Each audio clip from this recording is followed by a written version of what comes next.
Shalom semuanya. Alkitab berkata, Yesus mati karena dosa-dosa kita. Dia dikuburkan, tetapi pada hari yang ketiga, dia dibangkitkan. Haleluya. Setelah Tuhan Yesus bangkit, selama 40 hari Tuhan Yesus menampakkan diri kepada lebih dari 500 murid-muridnya untuk membuktikan bahwa dia hidup. Setelah memberikan pesan yang terakhir, seperti yang terdapat dalam Kisah Para Rasul 1 ayat 8, dengan disaksikan murid-muridnya, Tuhan Yesus terangkat ke surga. Saya percaya kalau kita berada di sana waktu itu, kita pasti akan sama dengan murid-murid Tuhan Yesus yang melihat bahwa Tuhan Yesus bertambah tinggi. Ketika mereka melihat ke bawah, ternyata kaki Tuhan Yesus sudah tidak menyentuh tanah lagi. Perlahan tapi pasti Tuhan Yesus terangkat ke surga. Makin lama makin kecil, sampai ada awan yang menutupi dan hilang dari pandangan mata. Sementara mereka terheran-heran melihat ke langit, maka ada 2 orang yang berpakaian putih di dekat mereka yang berkata, "Hai orang-orang Galilea, mengapakah kamu berdiri melihat ke langit? Yesus ini yang terangkat ke surga meninggalkan kamu, akan datang kembali dengan cara yang sama seperti kamu melihat dia naik ke surga." Dari ayat ini, saya percaya kalau yang melihat Tuhan Yesus naik ke surga adalah murid-muridnya Tuhan Yesus, maka yang akan melihat Tuhan Yesus turun dari surga adalah murid-murid Tuhan Yesus. Katakan amin. Sekarang Tuhan Yesus ada di surga. Apa yang dilakukan Tuhan Yesus di surga? Yang pertama, Tuhan Yesus berkata dalam Yohanes 14 ayat 1-3, "Janganlah gelisah hatimu, percayalah kepada Allah, percayalah juga kepadaku. Di rumah Bapa-Ku banyak tempat tinggal. Jika tidak demikian, tentu aku mengatakannya kepadamu. Sebab aku pergi ke situ untuk menyediakan tempat bagimu. Apabila aku telah pergi dan telah menyediakan tempat bagimu, aku akan datang kembali dan membawa kamu ke tempatku, supaya di tempat aku berada, kamu pun berada." Pesan Tuhan Yesus ini ditujukan untuk murid-muridnya. Karena itu kalau kita mau ikut dalam pengangkatan, maka kita harus menjadi murid Tuhan Yesus.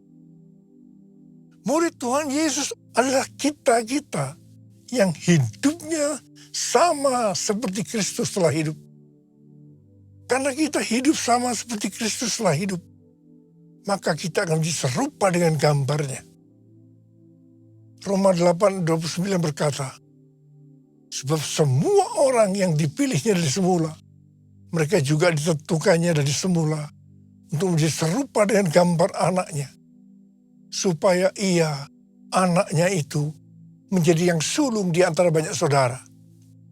Jadi goal kita sebagai orang percaya adalah menjadi serupa dengan gambar Yesus, yaitu murid Tuhan Yesus.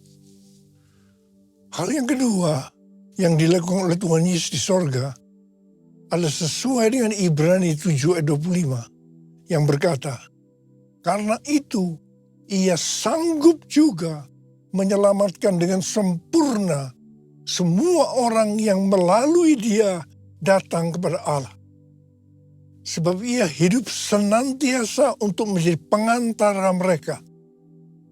Tuhan Yesus di sorga menjadi pengantara kita.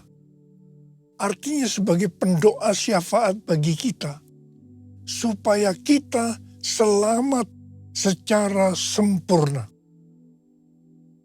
Kalau kita berbicara tentang keselamatan, maka ada 3 hal yang harus diperhatikan. Yang pertama, bisa kehilangan keselamatan. Yang kedua, hampir-hampir tidak diselamatkan. Dan yang ketiga, selamat dengan sempurna. Hal yang pertama, orang yang sudah percaya bisa kehilangan keselamatan. Matius 7 ayat 21 sampai dengan 23 berkata, bukan setiap orang yang berseru kepadaku, Tuhan, Tuhan, akan masuk ke dalam kerajaan surga, melainkan orang yang melakukan kehendak Bapakku yang di surga. Pada hari terakhir, banyak orang akan berseru kepadaku, Tuhan, Tuhan, bukankah kami bernubuat demi namamu, dan mengusir setan demi namamu, dan mengadakan banyak mujizat demi namamu juga? Pada waktu itulah aku akan berterus terang kepada mereka dan berkata, aku tidak pernah mengenal kamu. Enyahlah dari hadapanku, hai kamu yang melanggar perintah Allah.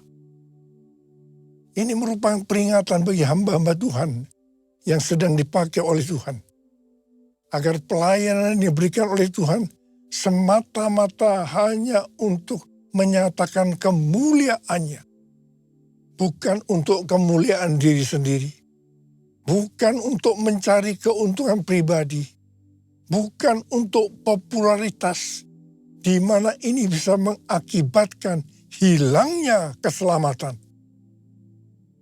Contoh seorang murid yang kehilangan keselamatannya adalah Yudas.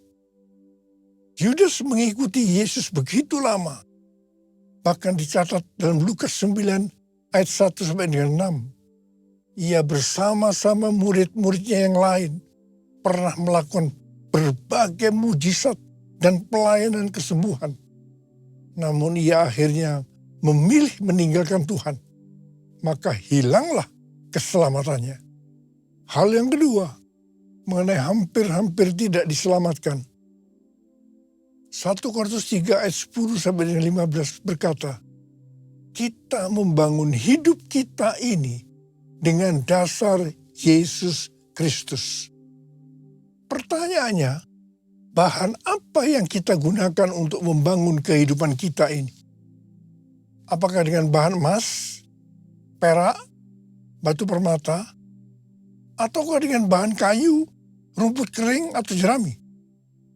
Semua ini akan nampak pada hari Tuhan saat pekerjaan kita diuji dengan api. Jika pekerjaan kita tahan uji, artinya tidak terbakar karena terbuat dari bahan emas, perak, dan batu permata, maka kita akan mendapat upah. Tapi sebaliknya, kalau pekerjaannya itu terbakar karena bahan yang digunakan adalah kayu, rumput kering, atau jerami, maka akan menderita kerugian. Selamat sih selamat, tapi seperti keluar dari dalam api. Artinya hampir-hampir tidak diselamatkan. Hampir-hampir tidak diselamatkan dapat diartikan, yang pertama, kehilangan upah atau pahala. Yang kedua, kedudukan yang rendah di sorga. Yang ketiga, kehilangan kesempatan pelayanan dan kekuasaan di sorga. Yang keempat, kehilangan kemuliaan dan kehormatan di hadapan Allah.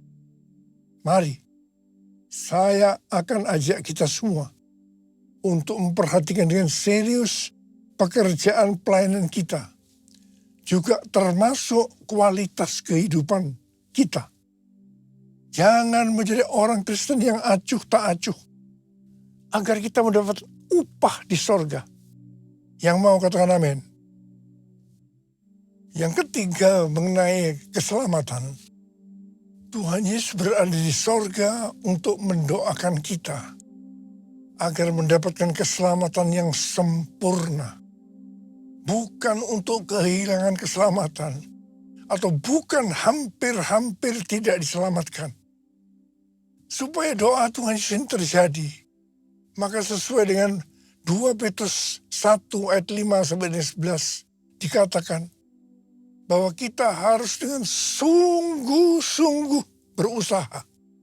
Sungguh-sungguh berusaha untuk menambahkan kepada iman kita kebajikan. Artinya berbuat baik. Kemudian ditambahkan lagi pengetahuan. Kemudian tambahkan lagi dengan penguasaan diri. tambahkan lagi dengan ketekunan, tambahkan lagi dengan kesalehan, yang artinya hidup kudus. Tambahkan lagi kasih akan saudara-saudara seiman. Dan tambahkan lagi kasih akan semua orang.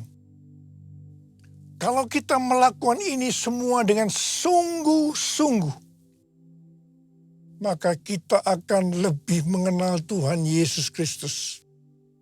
Dan kita tidak akan pernah tersandung. Dengan demikian, kita akan dikaruniakan hak penuh untuk memasuki kerajaan kekal, yaitu kerajaan Tuhan dan Juru Selamat kita, Yesus Kristus, yang artinya kita mendapatkan keselamatan yang sempurna. Haleluya! Besar anugerah-Mu, berlimpah kasih-Mu, semakin hari semakin bertambah besar anugerah-Mu, besar anugerah-Mu.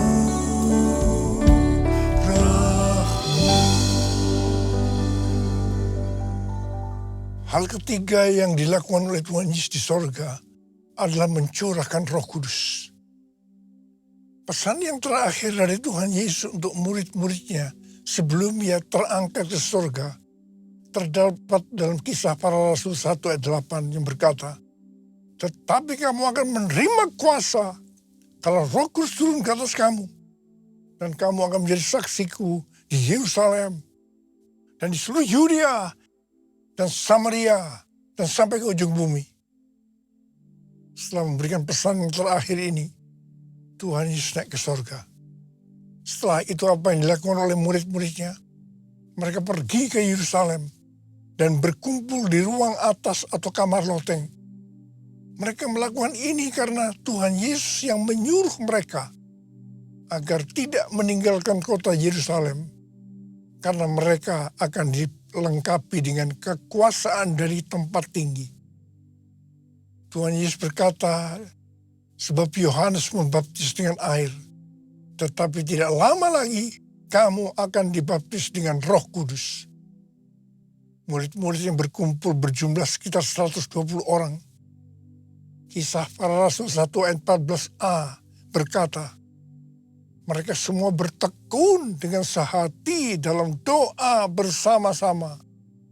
Artinya mereka berdoa, memuji dan menyembah Tuhan dalam unity siang dan malam. Ini adalah prinsip restorasi Pondok Daud.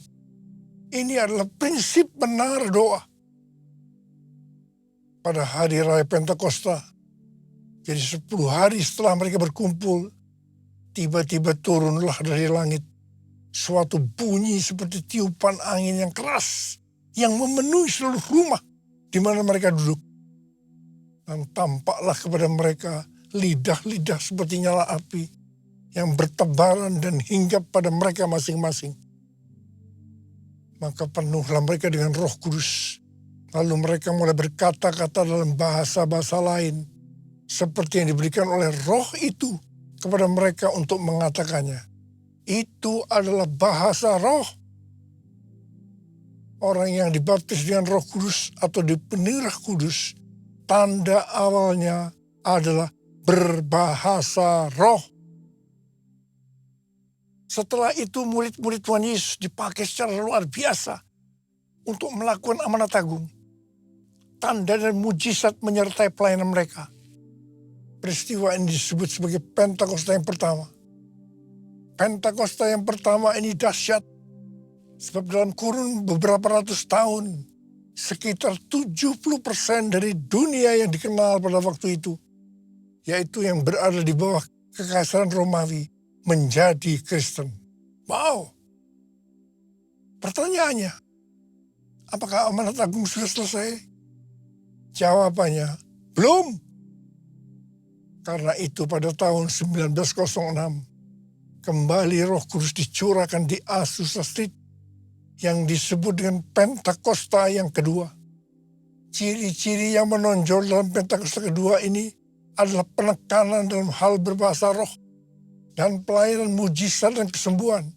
Meskipun seluruh karunia roh juga dicurahkan dengan limpahnya. Pentakosta kedua ini dahsyat. Mengapa? Karena melahirkan gerakan Pentakosta dan karismatik. Saat ini ada sekitar 700 juta orang yang diberdayakan oleh Roh Kudus.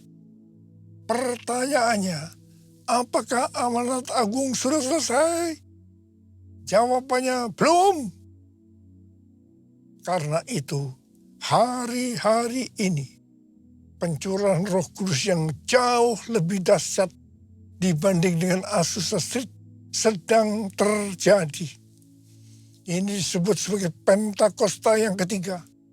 Seperti yang terjadi pada Pentakosta yang pertama dan Pentakosta yang kedua. Maka berbahasa roh dan pelayanan kesembuhan juga terlihat begitu intens.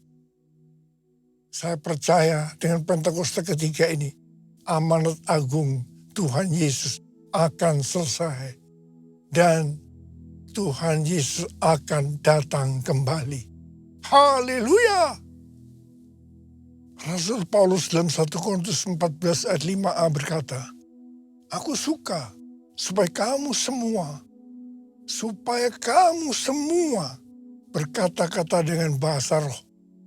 Selain itu dalam 1 Korintus 14 ayat 18, Rasul Paulus juga berkata, "Aku mengucap syukur kepada Allah bahwa aku berkata-kata dalam bahasa roh lebih daripada kamu semua." Saya sangat mengaminkan apa yang dikatakan oleh Rasul Paulus ini. Dan saya juga berdoa agar apa yang dikatakan oleh Rasul Paulus ini juga terjadi pada kita. Yang percaya katakan amin. Ku buka hati untuk Roh-Mu Tuhan. Ku buka hati menyembah-Mu Yesus. Jamalah kami, penuhi kami dengan kuasa Allah Maha Tinggi. Dengan kuasa Allah Maha Tinggi. Apa yang terjadi kalau kita berbahasa roh? Yang pertama, kita akan lebih berani bersaksi tentang Yesus. Kita ingat Petrus, di mana sebelum dia baptis dengan Roh Kudus, dengan tanda awal berbahasa roh, dia pernah menyangkal Yesus sebanyak 3 kali sebelum ayam berkokok. Setelah dibaptis Roh Kudus dan berbahasa roh, dia berani bersaksi tentang Tuhan Yesus, tidak peduli disesah dan dipenjara. Yang kedua, kalau kita berbahasa roh, maka sesuai dengan 1 Korintus 14 ayat 4a dikatakan, siapa yang berkata-kata dalam bahasa roh, ia membangun dirinya sendiri. Yang artinya, kalau kita berbahasa roh, kita akan membangun iman kita. Yang ketiga, kalau kita berbahasa roh, kita akan lebih merasakan hadiratnya dan lebih intim dengan dia. Karena ketika kita berbahasa roh, kita berkata-kata kepada Allah, bukan kepada manusia. Yang keempat, kalau kita berbahasa roh, kita akan berdoa lebih lama lagi. Yang kelima, sesuai dengan 1 Korintus 14 ayat 14 dan 15 yang berkata, sebab jika aku berdoa dengan bahasa roh, maka rohkulah yang berdoa, tetapi akal budiku tidak turut berdoa. Jadi apakah yang harus kubuat? Aku akan berdoa dengan rohku, tetapi aku akan berdoa juga dengan akal budiku. Aku akan menyanyi dan memuji dengan rohku, tetapi aku akan menyanyi dan memuji juga dengan akal budiku. Jadi kalau kita menghendaki agar roh kita berdoa, menyanyi dan memuji, maka kita harus berbahasa roh. Sedangkan kalau dengan akal budi atau jiwa, maka kita harus menggunakan bahasa yang kita mengerti. Mari, bagi yang mau melakukan katakan bersama saya, amin. Bahasa roh atau bahasa lidah dalam Alkitab dituliskan di 1 Korintus 14, Kisah Para Rasul 2, Kisah Para Rasul 10, dan Kisah Para Rasul 19. Kesimpulannya sebagai berikut. Yang pertama, bahasa roh atau bahasa lidah dalam bahasa Greka disebutkan dengan glosa. Ada 3 macam bahasa roh atau bahasa lidah, yaitu yang pertama, bahasa roh yang harus diterjemahkan atau ditafsirkan supaya mengerti. 1 Korintus 14 ayat 26 sampai dengan 28. Yang kedua, bahasa roh yang tidak perlu diterjemahkan atau ditafsirkan karena memang hanya Allah yang mengerti artinya. Ini adalah penyembahan dalam roh. 1 Korintus 14 ayat 2 sampai 4, Kisah 10 ayat 46, Kisah 19 ayat 6. Yang ketiga, bahasa roh yang diterjemahkan oleh Allah sendiri, sehingga dimengerti oleh orang yang mendengarnya dalam bahasa yang dimengerti. Itu terdapat dalam Kisah Para Rasul 2 ayat 4 sampai 11. Kesimpulan yang ketiga, bahasa roh atau bahasa lidah bisa diucapkan di mana saja. Artinya bisa di rumah, di kebaktian umum, di kebaktian doa, kul, dan di mana saja kita berada. Rasul Paulus dalam 1 Korintus 14 ayat 39 dan 40 berkata, karena itu saudara-saudaraku, usahakanlah dirimu untuk memperoleh karunia untuk bernubuat, dan janganlah melarang orang yang berkata-kata dengan bahasa roh. Tapi segala sesuatu harus berlangsung dengan sopan dan teratur. Memasuki tahun 2026, Tuhan memberikan tema bahwa tahun 2026 adalah tahun amanat agung. Tuhan memberikan visi kepada gerejanya bahwa tahun 2033 adalah target untuk menyelesaikan amanat agung. Setelah itu, Tuhan Yesus datang kembali. Apa yang terjadi pada tahun 2026 ini? Pesan yang Tuhan sampaikan sejak tahun 2025 tentang kondisi global yang tidak sedang baik-baik saja akan terjadi lebih dahsyat pada tahun 2026 ini. Tahun 2026 tahun yang penuh ketidakpastian. Tahun di mana peperangan, bencana alam, krisis ekonomi yang makin hebat. Tahun di mana keadaan akan semakin sukar. Ke depan ini kita memasuki tahun yang berbeda. Tuhan berpesan melalui Yeremia 33 ayat 3. Berserulah kepadaku, maka aku akan menjawab engkau dan akan memberitahukan kepadamu hal-hal yang besar dan tidak terfahami, hal-hal yang tidak kau ketahui. Ada 3 langkah yang harus kita lakukan. Yang pertama, doa. Yang kedua, berdoa. Yang ketiga, doa, pujian, penyembahan bersama-sama dalam unity siang dan malam. Banyak berdoa dalam roh, artinya banyak berbahasa roh. Mari angkat tangan kita di hadapan Tuhan. Katakan bersama saya, curahkanlah kuasa-Mu Tuhan, mujizat terjadi di tempat ini. Curahkanlah kuasa-Mu Tuhan, mujizat terjadi sekarang ini. Sekali lagi, curahkanlah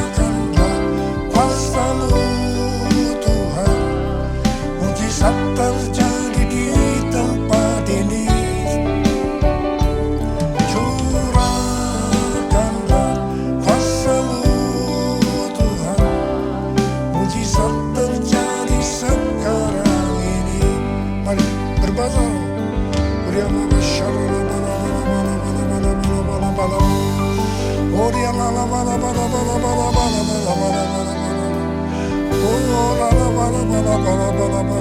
Tuhan, hamba berdoa buat anak-anakmu yang belum berbahasa roh.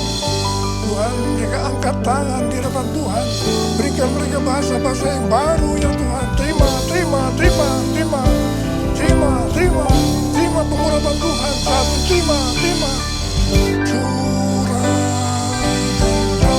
kuasa-Mu Tuhan, mujizat terjadi di tempat ini. Curahkanlah kuasa-Mu Tuhan, mujizat terjadi sekarang ini. Mujizat terjadi sekarang ini. Mujizat terjadi sekarang ini.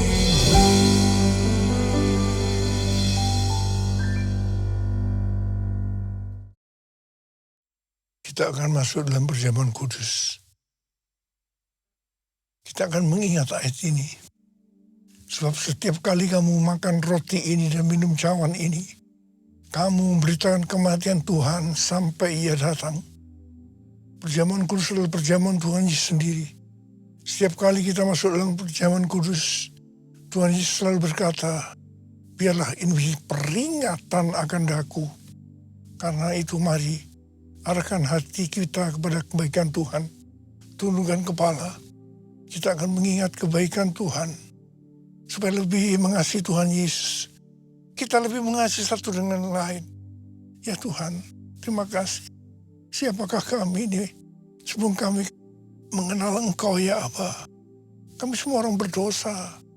Upah dosa adalah maut, mati. Tapi Engkau yang tidak berdosa telah dijadikan dosa oleh karena kami. Engkau harus turun dari surga mulia. Mati ganti kami dengan penderitaan yang luar biasa. Sungguh kalau kau memikirkan Tuhan, betapa baiknya Engkau itu. Kau jadikan kami sebagai anak-anak-Mu. Engkau tuntun, Engkau bela, Engkau lindungi, Engkau berkati kami. Engkau hajar juga kalau kami salah Tuhan. Itu Engkau ya Aba. Itu Engkau. Bapa terima kasih. Tuhan akan memberkati kita melalui perjamuan kudus. Tapi Tuhan mau kita makan dan minum dengan cara yang benar. Karena itu masing-masing berdoa. Lihat keadaan diri masing-masing. Introspeksi. Kalau ada hal-hal yang Tuhan ingatkan untuk diselesaikan saat ini, langsung minta ampun. Ampuni saya. Ampuni Tuhan. Ampuni. Aku melihat anak-anak yang minta ampun padamu ya Tuhan. Ampuni. Ya Tuhan, kami akan masuk dalam perjamuan kudus dengan hati yang penuh ucapan syukur. Layakkan kami. Makasih. Dalam nama Yesus. Amin. Mari kita angkat roti di tangan kanan kita tinggi-tinggi. Sebab apa yang telah kuteruskan kepadamu telah aku terima dari Tuhan. Yaitu bahwa Tuhan Yesus pada malam waktu Ia diserahkan mengambil roti.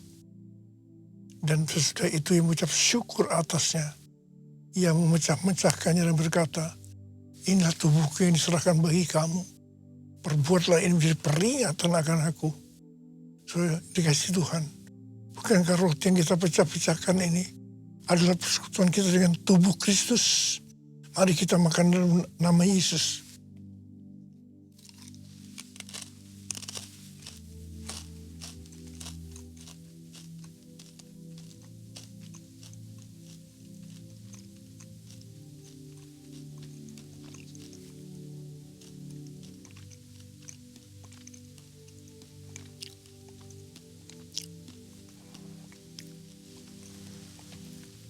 Angkat cawan di tangan kanan kita tinggi-tinggi. Demikian juga Ia mengambil cawan sesudah makan lalu berkata, cawan ini adalah perjanjian baru yang dimutrakan oleh darahku. Perbuatlah ini. Setiap kali kamu meminumnya menjadi peringatan akan aku. Saudara kasih Tuhan, bukan cawan pengucapan syukur. Yang atasnya kita ucapkan syukur adalah persekutuan kita dengan darah Yesus. Mari kita minum dalam nama Yesus.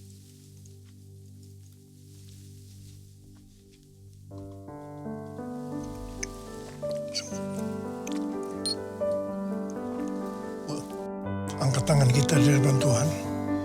Ucapkan syukur dan terima kasih dengan suara. Tuhan, terima kasih Tuhan. Terima kasih Tuhan. Terima kasih ya Tuhan. Tuhan terima kasih. Tuhan terima kasih. Bapa terima kasih. Saat ini Kau sedang menyembuhkan yang sakit.